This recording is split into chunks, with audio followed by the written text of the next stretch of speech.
इथं पहा पहिलं राज्य आहे आणि या राज्यामध्ये तुम्हाला विचारलं बंदर कोणतं, तर डबल कधीच विसरायचं नाही, कांडला बंदर. इथं बबन्या महाराष्ट्र नावाचं राज्य आहे आणि इथं बंदर विचारलं तर मग गादल्याला फक्त आता मुंबई बंदर आहे, डहाणू बंदर आहे ना, पण गादल्याला म्हणल्यावर JNPT. कळलं. मग इथं राज्य आहे इकडं पहा गोवा आणि या गोव्यामध्ये बंदर आहे मार्मा गोवा. कळलं. मग इथं राज्य आहे कर्नाटक.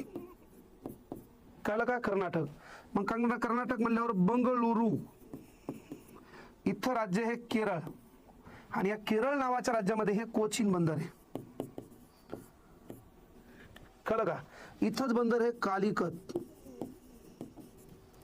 आता इथं राज्य आहे बाळांनो तामिळनाडू आणि या तामिळनाडूमध्ये बंदर आहे यन्नोर. इथं बंदर आहे तुतीकोरीन.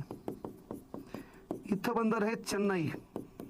चला डबल विसरता कामा नये, डबल विसरता कामा नये, उत्तर नीट द्या, आगाऊ बोलू नका. बाळांनो इथं राज्य आहे, या राज्याचं नाव आहे आंध्र प्रदेश आणि आंध्र प्रदेश नावाच्या राज्यामध्ये जे बंदर आहे त्याचं नाव आहे विशाखापट्टणम. बंदराचं नाव आहे विशाखापट्टणम. आता पहा या ठिकाणी जे राज्य आहे या राज्याचं नाव ओरिसा आहे आणि या ओरिसा नावाच्या राज्यामध्ये जे बंदर आहे त्याचं नाव पॅरादीप.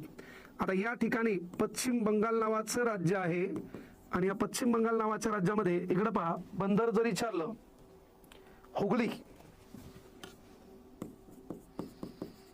किंवा कोलकाता बंदर. कळलं का.